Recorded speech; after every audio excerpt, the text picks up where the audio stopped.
be able to, we'll start at 4:05. I will be able to start, I introduce myself first, then I give you a chance for the guests. So your videos will be off when we begin. Then once I say, I want to introduce our guest, then your videos come on. You just introduce your name. Then the other part for the introduction, after I've introduced GYF, I'll now give you a chance to introduce yourselves. Is that okay? That's fine. Yeah, I'm just going to change my shirt. Oh, okay. I thought I was going to be in the background, so I did. Oh, I see we're already live. So allow me to request the guests to kindly. Okay, there's no need for us to go offline. In terms of Michael and Abra, it's okay. You can turn on your videos. We can proceed. Hi, my name is Valdivia, Virginia. I'm the GYF ambassador. It is a pleasure to be here with you today. And before we begin, allow me to request our guests to be able to say hi, and of course the chair, and then we can proceed. So to the guests, kindly just mention your name, turn on your video, say hi, and then we proceed. I think we can start with you, Michael. My name is Michael Maluto Mutinda, and I'm glad to be here. Thank you. Thank you for joining us, Michael. Abra, are you able to introduce yourself at the moment? If not, I think our chair, you can jump on. Good afternoon, everyone. I say afternoon, it's just into the afternoon here in the UK.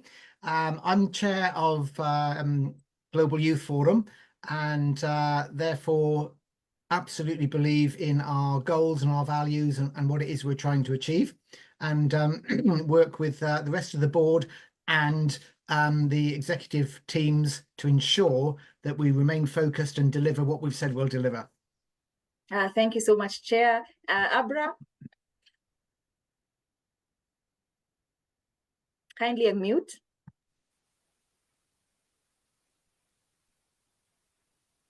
Unfortunately, we can't hear you.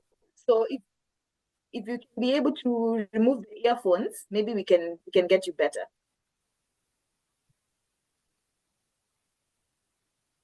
Are you able to check the headphones? We are not able to hear you on this end.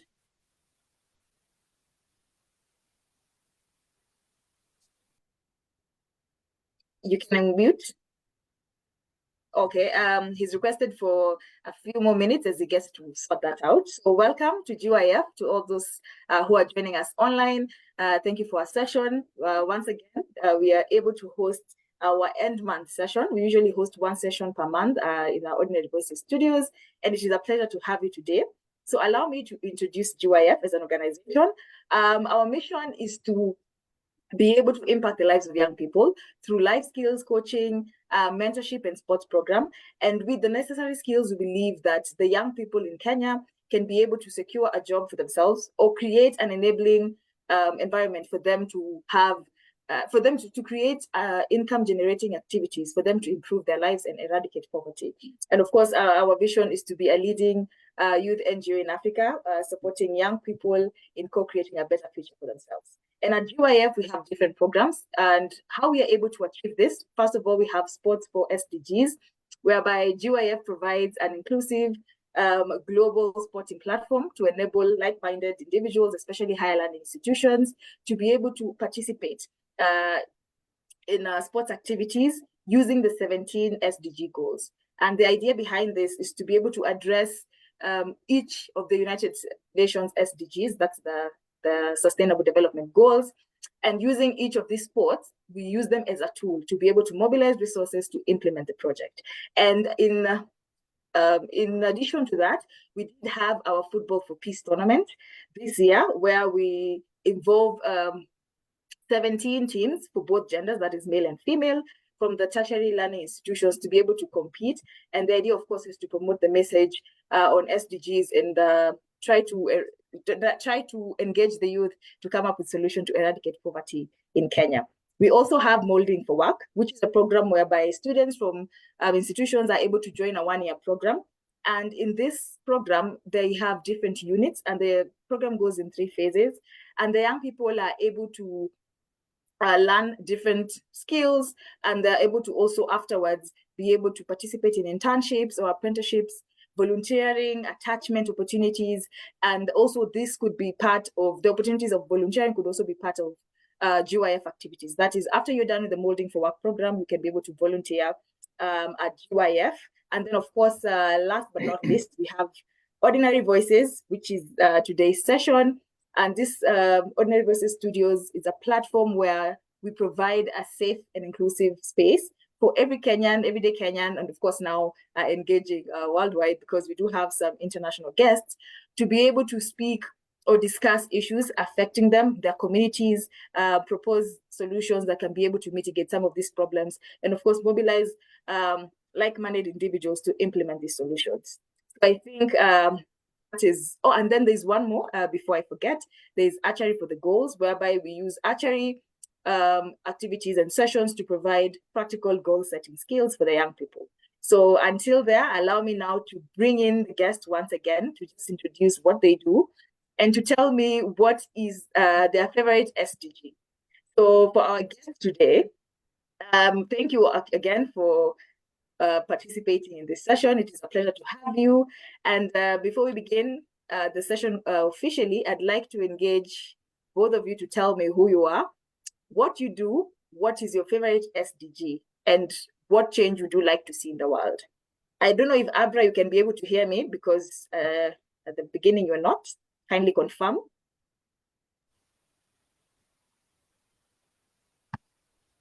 Oh, unfortunately, we are still unable to hear you. So I think maybe our technical person can be able to assist on that end. So maybe Peter, you can be able to find out from Abra maybe where the issue could be. And as we proceed, Michael, kindly introduce yourself again.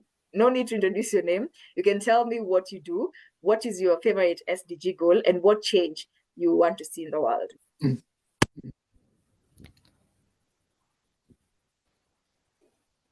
Okay. Thank you once again. Thank you for the opportunity to be able to participate in the Ordinary Voices of the Global Youth Forum. My name is Michael Mutinda. Like I said, I'm a lawyer by profession.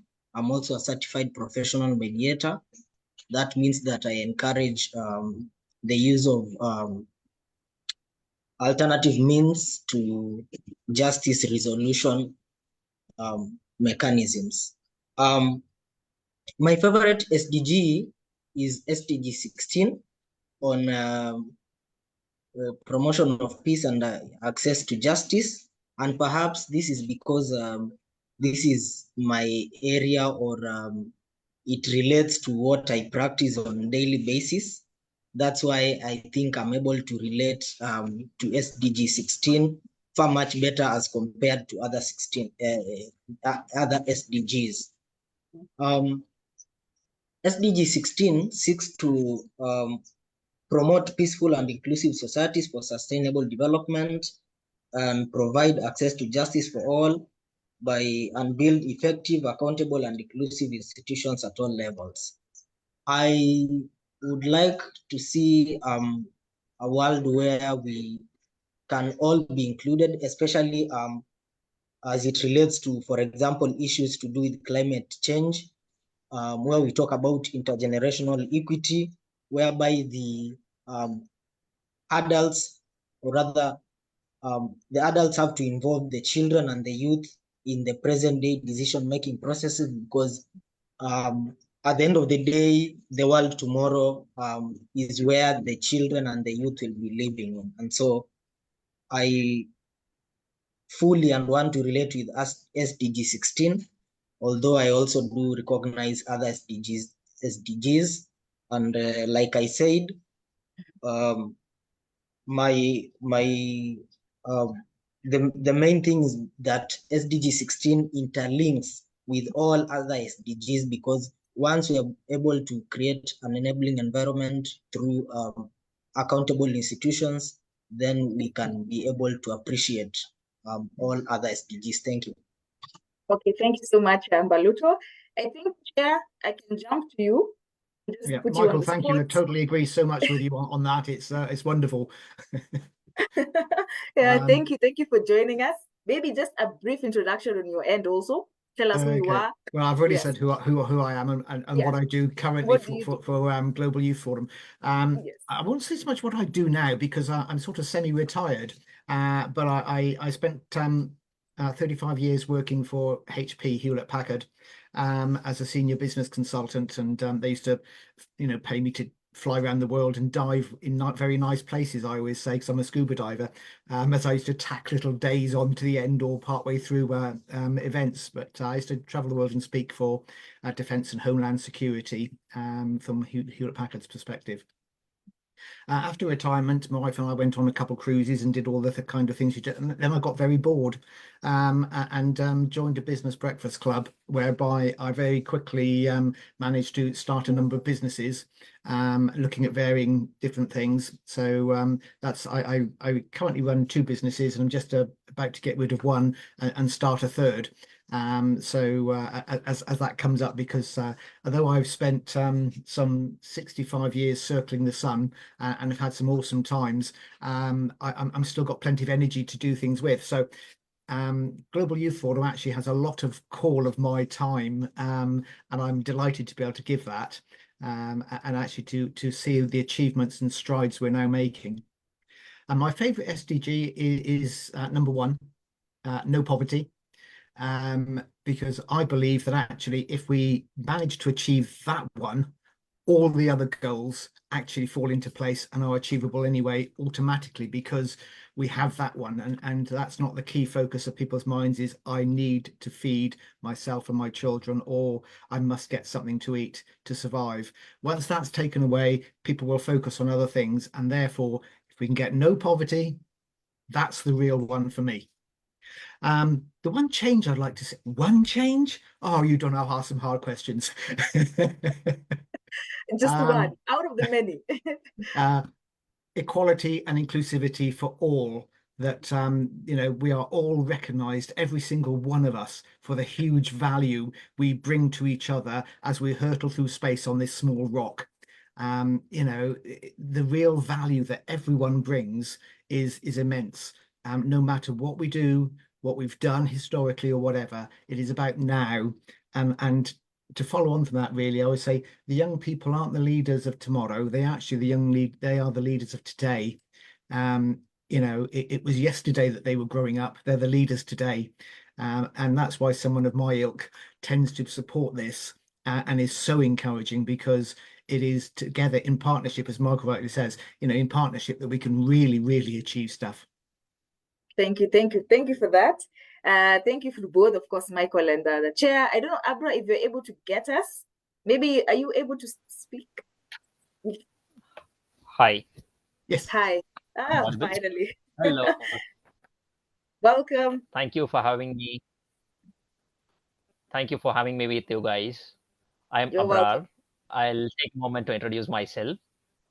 I am by passion, I'm a social worker, and by profession, I'm a budding entrepreneur catering to the needs of the construction industry. I am from the green city of India, Bangalore. Born and brought up in Bangalore, based out of Bangalore. Yep. Into supporting few social activities, and also working towards thriving humanity and bringing about a change. Thank you for having me. And what is your favorite SDG? My favorite SDG is education. I like to bring about a change in people by educating them, and so that, because education is an important tool, I believe. So it is. Educating each and every one becomes people. It helps people to become more and more informative and literate. So improving the literacy will in turn lead to giving them a self-sustained life. So that's what I believe. And also regarding the other favorite SDG would be climate. Climate is something that we all must be concerned about, right from the budding age. Oh, okay, thank you for that. And what one change would you like to see in the world? Equality and inclusivity, as rightly mentioned by Mr. Garrett. Equality and inclusivity is something that I believe should be practiced from a very young age, right from the school, right from the preschool, so that people thrive to accept what the society needs, and what is being accepted and practiced in the society is something that we can bring about a small change. Thank you for that. Thank you for that feedback. Welcome once again to the session. And I'm happy you've had, Thank you. majority of you have said equality. How comes you're saying equality and SDG 5 is not part of your favorite SDGs? Gender equality should be top of your favorite SDGs if you believe in inclusivity. But nonetheless, of course, all Right, SDGs. that's one of the domain that where I work on gender sensitization and gender equality, wherein we work on the women and women entrepreneurs, try to bring and uplift the people from the community and also from other communities as well. Exactly. And I think maybe India and Kenya could have a similar context. And I don't want to say not because we're developing countries, but I feel we've had a similar background. But other than that, I think we can kick into the questions of the day. So, Abra, allow me to start with you. Are you okay? Yes. Ready? Perfect. So I would like to start with you. And I would like to ask, in your view, how can the youth promote inclusion and accessibility, especially in our cities? And for your context in India, what do you believe that the youth can do to promote inclusion and accessibility for persons with disability, particularly? Right. Considering talking about the persons with disabilities, you should create an awareness. Initially, awareness is something that I believe that will become one strength of the people. Like, what are the requirements and the prerequisites of the people with disabilities require? Like, for example, we can go for the Braille. You might be aware of the Braille, right? And Yes. in case of like small implements, what people can do is they can look after like building up accessible resources, like in terms of ramp, like making sure each and every building or each and every infrastructure while it's being built contains a ramp, so that people with disability also can access to it. So that's one thing. Access to elevators, like they can start advocating youth, and also like youth can start raising their voices, like this is our need, this is something that is a necessity these days. That's how it has to be inculcated with right from the preschool or schools or high secondary schools. So that's what I believe. Thank you for that, Abra. And I like the fact that you also mentioned your context. And I think I would like to understand, for you as a youth in India, do you believe that maybe you've seen other countries that are doing a bit better in terms of accessibility and inclusivity for PWDs compared to maybe your country? Even if it's not just the other countries, but even in your country, maybe like the cities, do you believe maybe there's a better access or a more inclusive environment for PWDs in the capital city compared to maybe other marginalized areas? Right. While considering the marginalized areas, where I see that there's a lot that can be more done. There are a lot of points, and that has to be influenced and reached through the like policymakers, so that they take to consider these points as important, and they can try to include these with the help of adequate resources, and with the help of creating and educating people, and also creating much awareness, and also like giving the people an extra opportunity for the people with disabilities, because they lack in one thing, it doesn't mean that we'll have to ignore them, whereas they, instead of that, they carry in another strength. So instead of looking at someone who is disabled, why don't we look at them as able persons or specially able? So that's what I believe would actually make them provide them with a better space and better positioning in the society. I like the rebranding of that name. Thank you, Abra. I think I can go to, yes, Chair. I see your hand is raised. Val, it was just a follow through really, because for me, one of the big things, I think we're all very helpful, supportive of what we can see, the disabilities we can see with people, but it's those hidden disabilities are often the ones which people suffer most with, various mental health conditions, educational conditions, and various bits and pieces. and we can't see those, and it's very easy for us to assume that someone is just being awkward or is just being whatever, and not be helpful to them, and actually just not recognizing the issues that they have. And I think while as certainly around the area I live, we've made fantastic strides in that kind of inclusivity and equality for people that have very visible disabilities, but it's those that don't, and it's the mental health ones, and yet I think there are people around that can really be so supportive and giving to society by their skills. Those people with ADHD, for example, they're very focused and often very into very niche mathematics or drawings or artworks, and that is fabulous stuff they produce. But often goes unrecognized and doesn't get the same level of recognition. So it's a follow through really of what Abra was saying, and if globally places that haven't started on that journey can also put that at the very start, oh boy, will that be a great way forward. Definitely, and I like the fact that you've actually mentioned the very I want to say ignored illnesses. Because when I'm looking at it, especially in our Kenyan context, mental illness used to be a very big thing, whereby a lot of people who had issues with mental illness were actually stigmatized for that. And then we also see, even in our laws and inclusivity in terms of legislature, we still see there's a challenge when having to include, as you're saying, for example, someone who has dyslexia, someone who is autistic. It's very difficult for them to actually feel included in a lot of these things. Even, for example, like the voting process. How easy is it for a lot of this mentally challenged, I don't say mental challenge, but special needs people?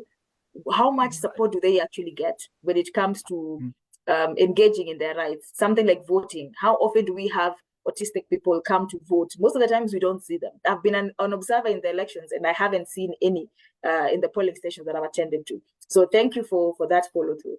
I think now I can go to Michael. I would like to pick your mind, especially because you're in Kenya, and we know about the reject the finance bill, and we know what has been happening in terms of the political unrest in Kenya.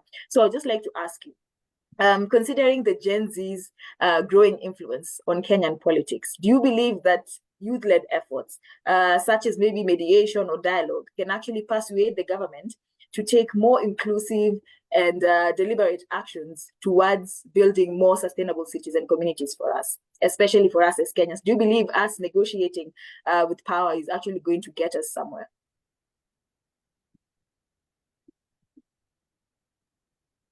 Well, thank you for that question. Now, it is very important for us to be able to understand what is a mediation process. A mediation process is whereby a neutral person comes in between two parties who are in a dispute and is able to listen to both sides and come up with an agreement that is party interests, that has the party's interest at on the table, or rather concerns put in place, rather than the legal policy or regulatory frameworks. And so the youth, I believe, can really benefit from such negotiations or mediation processes, because a mediation process can be able to bring in the issues of stakeholder engagements, because the youth cannot be able to meet some of the government officers, or rather some of the people in private business, but through such mediation processes they will be able to meet with such persons or rather institutions, and come up with decisions that are party, that have the party's interests at heart, so that we can ensure that even as we build these sustainable communities and cities, then the youth's voice, who, like I said, once we apply the principle of intergenerational equity, are the ones that are going to be in this world tomorrow, and they're going to also be the governors tomorrow. So it is very important for us to include the youth in these processes. And so mediation provides a platform for stakeholder engagement. It provides, a platform for conflict resolution. It would also provide a platform whereby there is a sense of social inclusion. Like we said, currently in Kenya, the marginalized, the youth and women continue to suffer out of the socioeconomic problems that we are going through. And so mediation process will really assist us in terms of achieving the sustainable development goals. Thank you.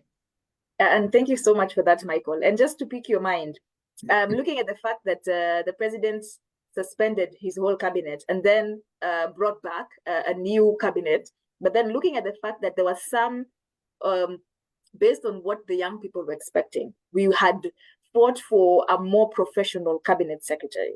But then looking at what we have, most of the people who have also been part of this cabinet, the ones that have been brought back, are not people who have shown effective leadership. So maybe in your view, do you think the government is ready to actually listen to young people and consider their best interests at heart, looking at how it has already behaved with selecting the new cabinet? And I think that is a problem that we continue to suffer, not only in Kenya, but basically around the world, that, politicians or leaders do not want to involve the youth. And this is what the Gen Zs are saying, that, kindly listen to us, kindly listen to what we have to say. We have already shown, or rather, some of these parties have already been shown to lack integrity and leadership.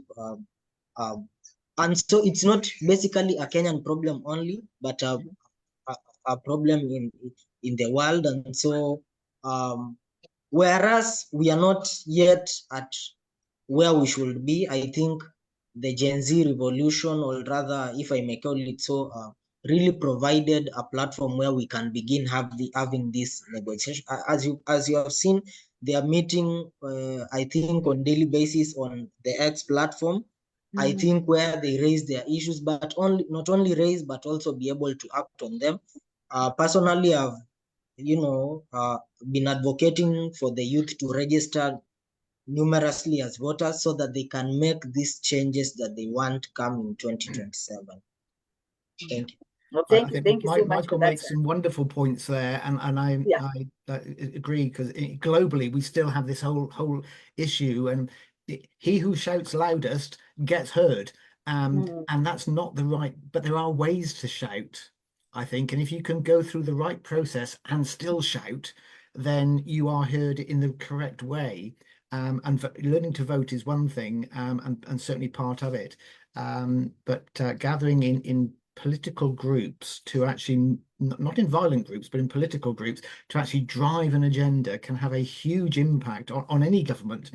And if it's going to looks like it may destabilize them, they will act in protectionism, if nothing else. So I've seen it with the UK government. I've seen it with other governments globally and stuff. So it's not unique. It is a way. And Michael, yes, I and people around Ordinary Voices and Global Youth Forum have heard me say many times, there are at least three sides to any discussion. There's what you think, there's what I think, and there's the reality. Val. Okay. Okay. Oh, you're done. Okay. Thank you, Chair. And I think also, just to follow through with your point, do you believe there's a better way to shout? Let me ask you, in terms of advice, what would you advise the Kenyan people? What would be the best way to make noise that is effective, especially with the current government that we have right now? Yeah, if I particularly look inside Kenya, it's around getting together within the law, the political system, and pulling those levers correctly, both up and down the chain from where you sit. And that's the important thing. So it's identify where that is. So you use media in a professional way, with a strong voice, with significant numbers and provide enough pressure to the government through local representatives, local MPs, everything, so that everything is done in the right way. Whatever political party those MPs belong to, they need to be pressurized into raising it in the parliament. And that starts to really cause big problems then, because the government has to do something. And when you look at the proportions of young people to the rest of the population in Kenya, then if they're not going to respond to that, they are in big trouble. Very because true. the weight of the young people there is such that they have to. Okay, thank you. And I like the fact that you sound very hopeful. I can assure you our government is not very receptive. And I think Michael can agree with me in that department. Yeah. Our MPs are actually bought to accept some of these terms. I remember with the finance bill, it was a whole issue with our leaders. But anyway, we are hoping for the best. Thank you for that session. And I just want to encourage the ones who are listening to us, feel free to send your questions or to share your response to us, and we'll be able to address it. If you're sharing or seeing this after the session, also feel free to engage with us on our social media platforms.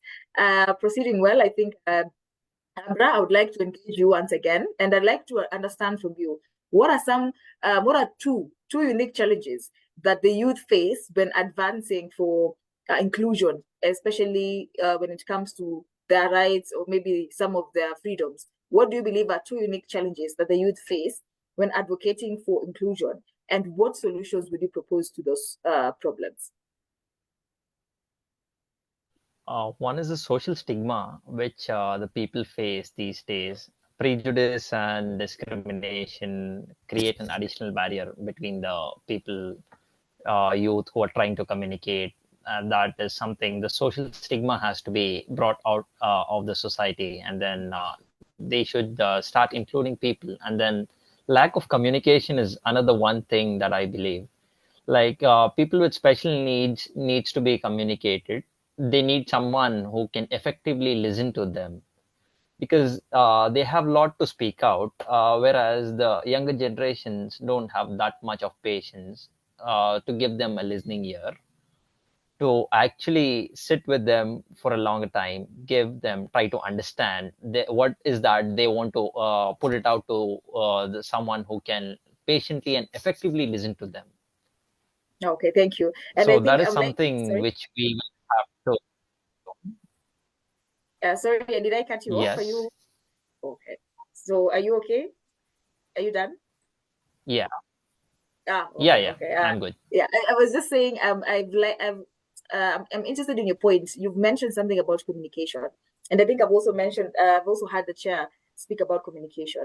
And maybe I can just ask you, from your perspective, do you believe there's a disconnect in terms of how the young people and the rest, let me say the rest, are maybe communicating, or what is it that the young people maybe are saying to the older generation that maybe is being lost somewhere there? Do you think there's a disconnect that we need to bridge to be able to understand one another?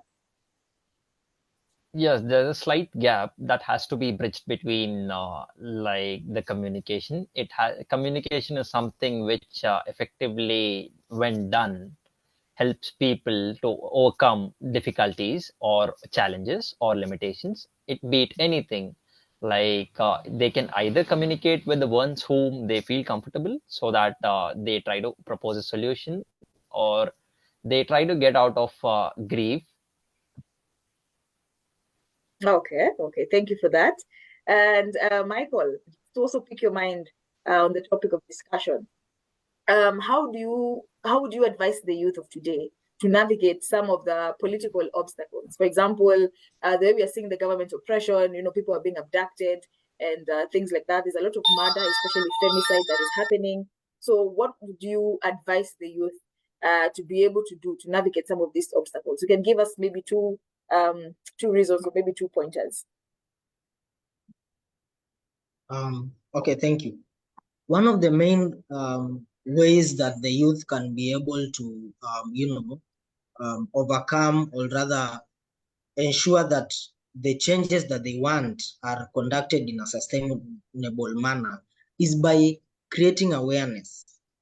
you know, about the rights, whether digital, whether political rights, you know, just creating awareness. Because you see, even though the Gen Z were able to demonstrate, I do believe that they were not able to achieve the targets because they did not know what's next after the demonstrations. And I think if they had been educated well on their political rights, they can form a political party.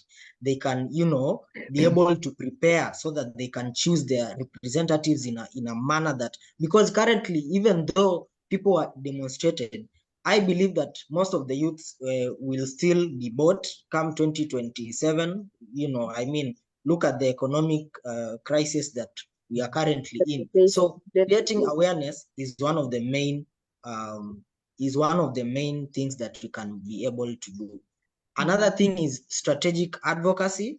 You find that, you know, people are just advocating, they don't know why they're advocating. So a strategic advocacy mechanism ensures that we are able to have a background, or rather a starting point. And we are also able to ensure that through the transition, and even as we seek to achieve an end goal, then we are able to meet not only present needs, but also future needs. For example, we should be able to have an advocacy mechanism that says, okay, here is the history of a finance bill, or rather, this is how a finance bill comes into place. And then these are the processes, that being the present. And then this is how it goes, or rather, this is what you should have in the future, so that even as we are raising taxes, even as we are raising issues through the finance bill, then we can have a youth that is well informed, that is able to make decisions that are, you know, clear and sustainable. Thank you. Thank you so much for that, Michael. And I think I like the fact that you've brought the access to information out of your point, because I feel like that is actually one of the very big fundamental rights that young people should actually take seriously. Because as you're saying, majority of the youth in the beginning were fighting the finance bill without actually knowing what the finance bill is saying. So you're fighting for something as part of a group, but when you do not have the understanding of what exactly you're fighting for, then maybe the fight is not going to be so worth it to the end. But thank you for raising that point. And maybe, Chair, I can pick your mind in terms of technology and how you're trying to adapt to the very growing AI system. Do you believe, with the young people that we have and the level of technology, that there's so much more that we can do as a young people to grow sustainable cities? Yeah, sustainable cities and populations, I think, are going to be fascinating and quite intriguing over the next 20 years, 25 years. Hopefully, I'll still be about to be able to see Amen that. to that. But it is, when we look at AI,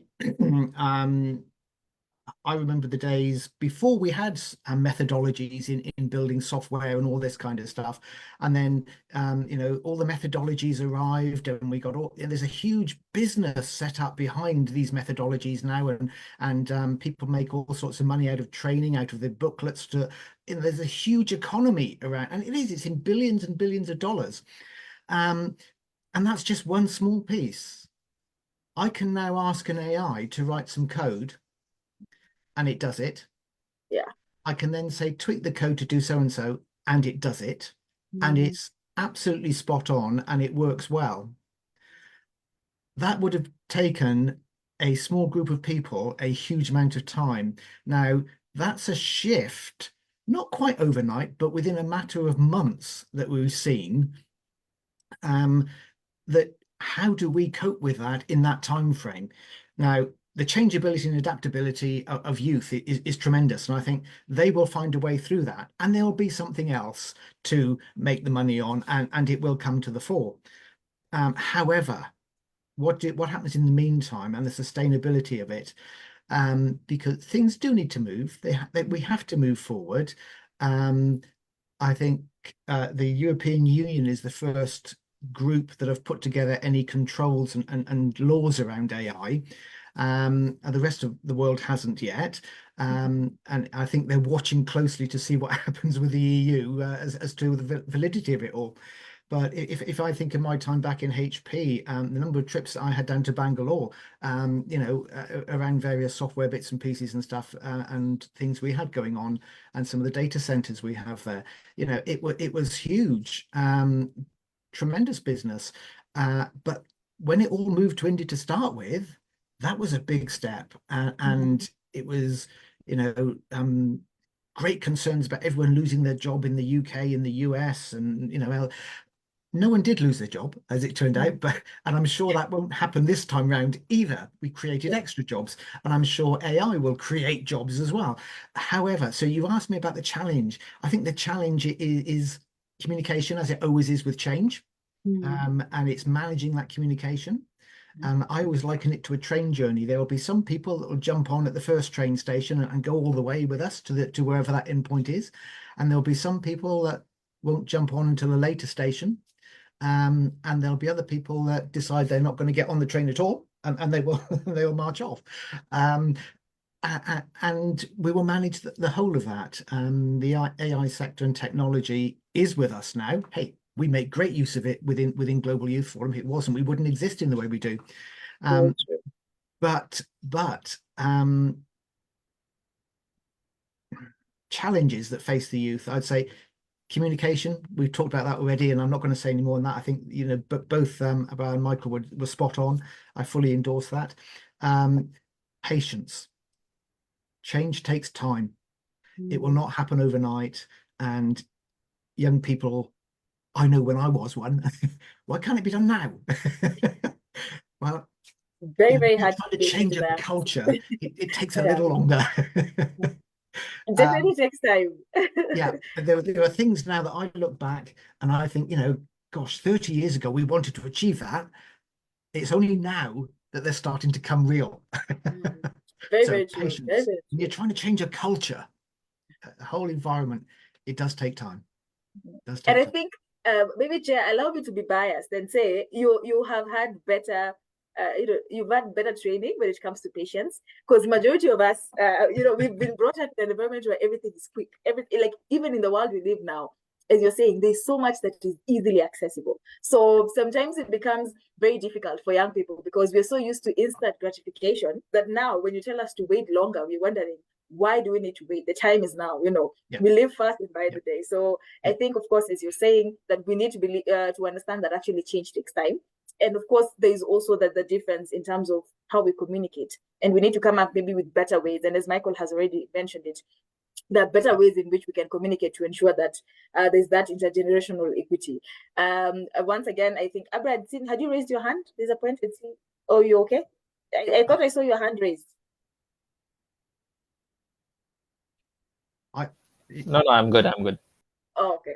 Thank you. I'll just quickly come back in and say, if anyone's really interested and managing change, there's a wonderful, one of the methodologies for change. It's got theory of change. Yes. Really nice, really good, solid, robust reading. Good stuff. I will definitely look for that. Thank you for that, Chair. And as we proceed, we're proceeding well. Thank you for all the insights. As I mentioned previously, if you want to engage with us or you have any questions, feel free to raise them with us and we'll be happy to respond. As you're concluding some of the discussions, I would like to ask Michael and Abra, if you were in charge of the Ministry of Youth Affairs, Sports and Arts in your country, what policy or policies would you adopt to further the cause in relation to our topic today? So maybe Abra, you can jump in. All right, I'll take the opportunity to answer this question. Firstly, I would like to create awareness amongst the youth that there are a lot of processes, there are a lot of policies that the youth are unaware of. If in case we streamline the process and bring about publicity in the people and awareness in the people that so and so are the schemes available for the youth, be it in terms of climate, be it in terms of sports, be it in terms of activities, leadership skills, team building, and all of those things, we'll try to engage in bringing huge amounts of youth, like be it in terms of large numbers actually. So that small change can be impacted over lots and lots of people, so that volume of impact can happen at the same time, from be it from the ministry level and also from the on ground, and support from a lot of youth and younger people. So if we try to streamline the process and show it to the people that the process is very easy, youth will definitely thrive for the change and they'll try to step in for the cause. Okay, thank you for that, Abra. And allow me to pick the fact that you said education is one of your favorite SDGs. In terms of educating the public, because again, I think Michael mentioned about advocacy. I feel, and as you've highlighted, it is important to sensitize the young people about what policies already exist for them to understand what they already have in place. So in terms of educating the public, and especially the young people, maybe in your experience or in what you may have in mind, in your opinion, do you believe that the young people are willing to listen? A lot, actually. A lot of people are ready to listen, but then we'll have to create an awareness and show it to the people in such a way that things are simple. For that, we need to have a process, a streamlined process, so that people try to come and adapt to it very easily, instead of showing that we have lots and lots of formalities to bring about the change that they expect. To be in the policy making, I also believe that people with disabilities should be given special like concerns, and special positioning has to be given to understand what are their needs, so that they can start advocating for the people from the community, and we can also be as an ally to them, so that we understand their needs, and a lot of it can be done from the policy making end. Forgive me for interrupting you. And I think the last one, just to tie to your point, do you believe that there's a better way in which we can deal with persons with special needs? So a lot of the times I've been in situations or conversations where the people with PWDs are saying, you giving us some of these special treatments makes us feel more secluded than we actually included in the process. So there was a debate, for example, instead of having a school for special students maybe with special needs, we have a general school, but they have maybe classes for people with special needs, so that they can integrate with the rest of the society. So maybe in your opinion, do you have maybe one way in which you think that we can engage the PWDs or people with special needs for them not to feel segregated more than they are maybe included or appreciated? Right. It is good to have inclusivity and include the people in the same classroom at the same time. But prior to that, I believe we will have to create an awareness amongst the people, so that the people start accepting that people with special needs take time. So considering that aspect of it, one might be a fast learner who can go on in a very fast pace. And people with special need, like for example, someone with dyslexia, as you mentioned, would take a little bit of more time to understand and grasp the concept. So at the same time, there'll be a small gap. That gap has to be bridged by creating an awareness. People with special needs are trying to overcome and pick up the pace. So why don't we try to support and encourage them by accepting it, so that we can slow down our pace. For a person who is a fast learner can slow down the pace, it's easier, right? Definitely, how many of you definitely agree with me? Definitely, I agree with you. Unless maybe Chair and Michael have an opposite view, but I agree with you. I completely agree with you. And Michael, maybe we can jump to you. Maybe what policy or policies do you think would work for us to create sustainable cities? You see, sustainability provides for a platform whereby there is an interrelationship between the sustainable development goals. Sustainability does not provide for a platform of one sustainable development goal overriding the other. And so one of the policies that I would use to be able to engage the youth in ensuring a more sustainable community or city is through involving them.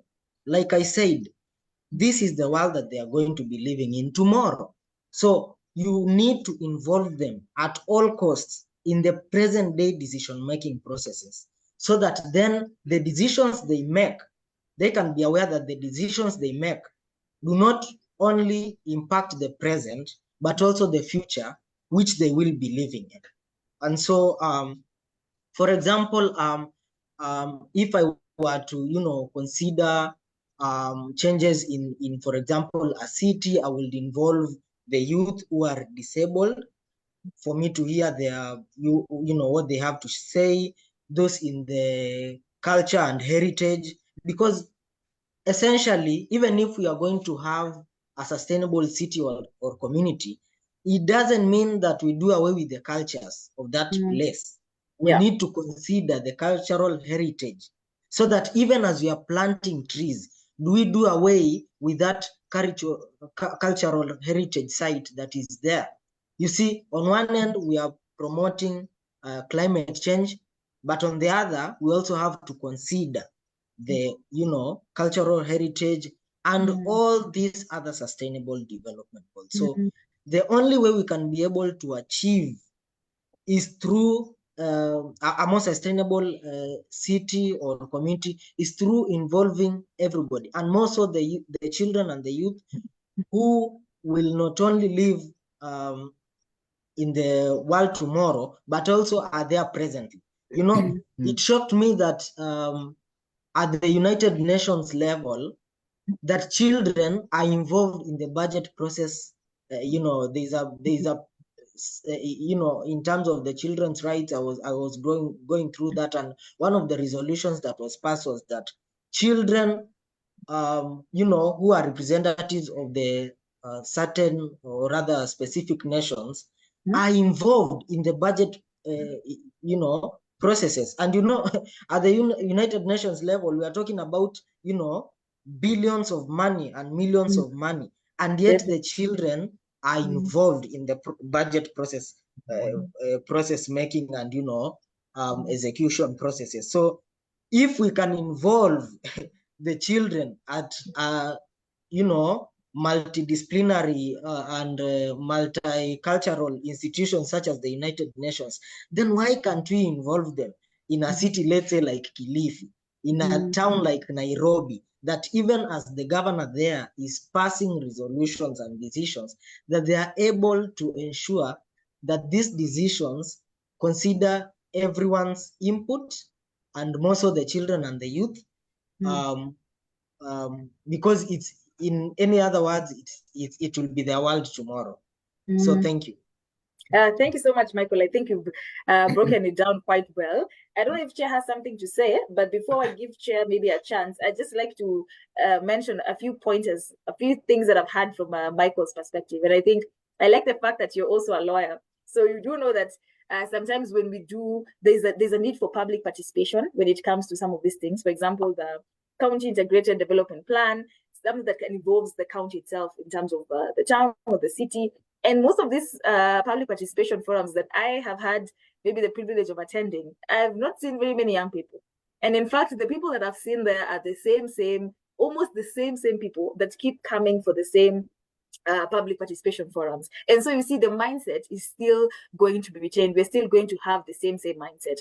So I think in terms of young people, that's why I was even asking earlier, is there an interest? Because some of these things that are more legislative, they feel so procedural for a lot of young people, and they'd rather deal with something much more fun. So maybe that is something we can consider and see how best to engage them moving forward. But maybe, Chair, I can allow you to jump in and maybe share your thoughts. It's a problem that it is not just Kenya or Faces Kenya. It's a lot of places. The disconnection between governance and actually young people. They no longer feel part of that system, and that is quite concerning. Both, I think, from the point of view of the elected people, because it's only a smaller group. It's a small group electing them, but also from the young people, because they're not getting what they want. Goes back to my point earlier, really, around the right channels to communicate through. It's very true. Michael made a wonderful point. Sorry. Sorry, go on.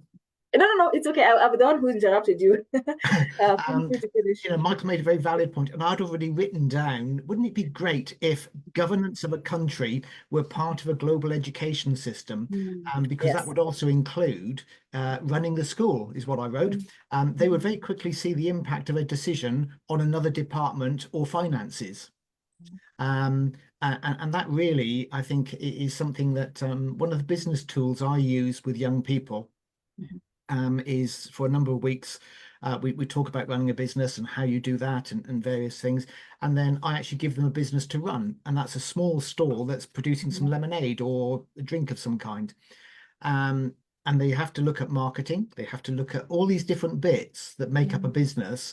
And they suddenly realize the complexity of that. They can't just pick this up and go out and sell lemonade because no one's going to know they're going to sell it. No one's going to, you know, there's a whole backstory that goes with it. And they very quickly, you know, some very adaptive ideas and, you know, really fantastic thoughts come out. And if you apply those back into business, you know, that's it's so the whole thing about understanding how those things work is always a value. And I don't think we do that enough with young people. You know, I also believe wholeheartedly, and the reason I do that and give them that is because I know they will rise to the challenge. You give young people a good, and they will rise to it every single time. I have never been let down. Never.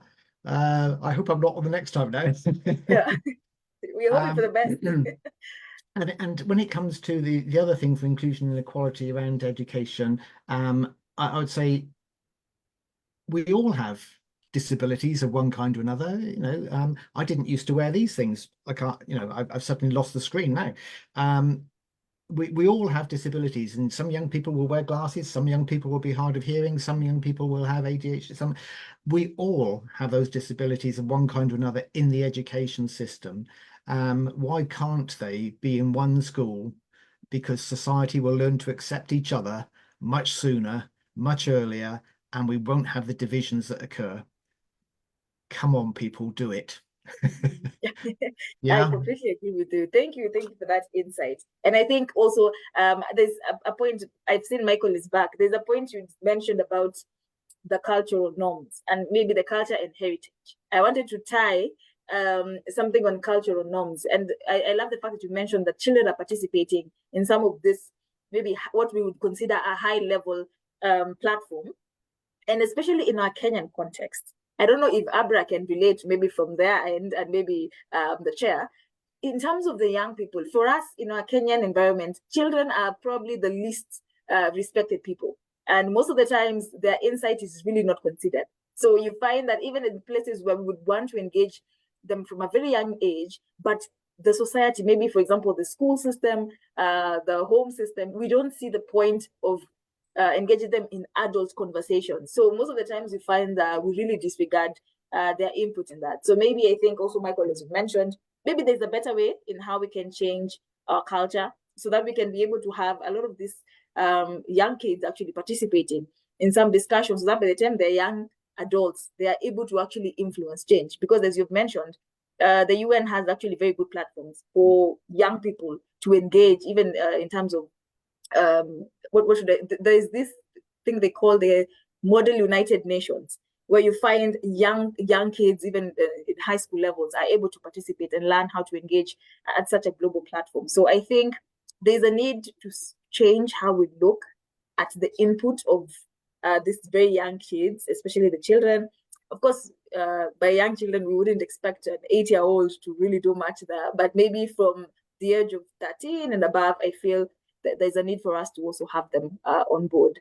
So thank you for that. I see a question for you, actually. One of the listeners is asking, how can the legal community engage with and support local communities in promoting peace, justice, and strong institutions? That's SDG 16, as you mentioned. And maybe what are the key challenges in ensuring justice, access to justice, and what can we do better? So because it's quite a long question, allow me to just break it down for you. You can maybe tell us how the legal community can be able to engage with and support the local community in promoting peace and justice.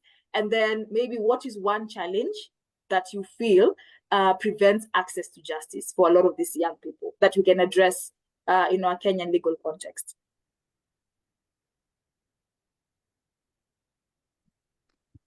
Thank you for that question, and apologies for the disconnect. Now, okay. Allow me to refer to the question. So,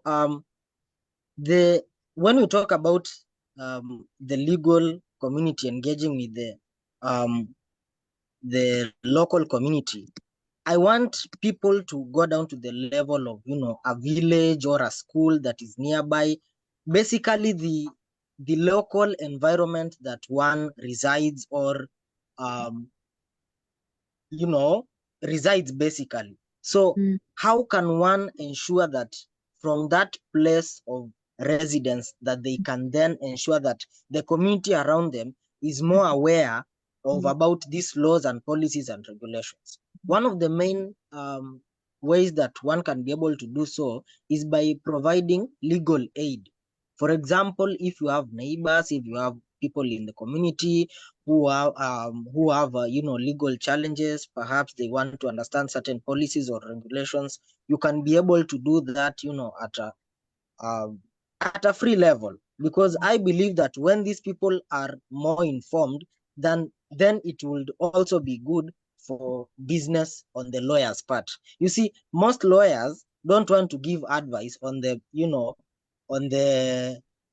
background that, I went to school, I studied this, and so I can't just use my advice anyhowly. You have to pay me, which I really disagree with.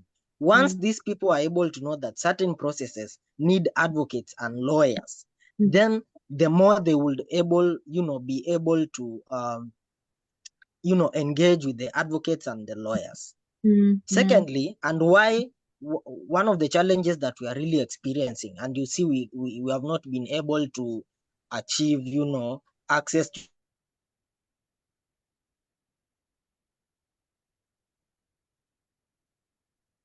internet technological advances. Michael, we lost you a bit far. Could you just repeat the last point, the last point you were telling us? Yes, are you able to hear me now? Yes, now we can hear you. Yes, so I'm saying that one of the challenges that we are really facing is the fact that the judiciary and government institutions have failed to embrace technology. I believe that if the judiciary embraced technology to its fullest by, digitalizing some of those processes, I don't see why a judge should be writing for 3 hours. I mean, what are they writing? Why can't we record that, in, court session and then have a system that is able to take notes? We are talking about artificial intelligence, which when you look at the Gen Z, they were able to come up with, ChatGPTs that would be able to explain what the finance bill has, what the information communication technology bill contained. So if institutions, both in government and the judiciary, embraced technology to its fullest, then we will be able to achieve, a sustainable access to justice. And I mean, technology is one of the issues that is really emphasized across all the SDGs. That, I mean, look at today when people are using AI to deal with, climate change and its effects. I mean, so I don't know why Kenya we are taking too long to embrace, technology. A file shouldn't have to come from the police station to the ODPP and then to the courts. I mean, they should just have a digitized mechanism where the statements are able to be sent to the court and recorded. And so that is really one of the aspects that I really feel that the government and the judiciary is failing. Thank you. And I like the way you're mentioning that digitization is actually important for us to be able to have a more sustainable city. And I think also I will be able to answer, I think one of the key challenges I've seen in my experience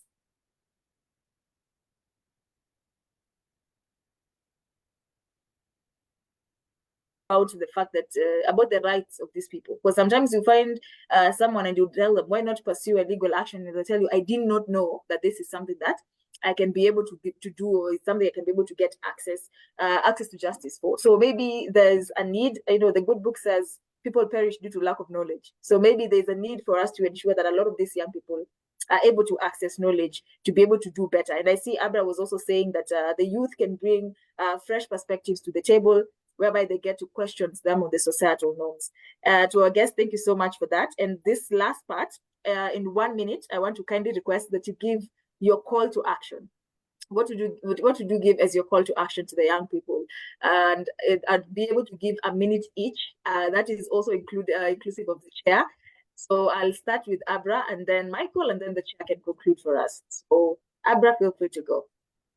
So my call to action for the youth is to transition from non-renewable resources to renewable resources. That would be the smallest of the change which each one of us can embrace to see a better change in the society.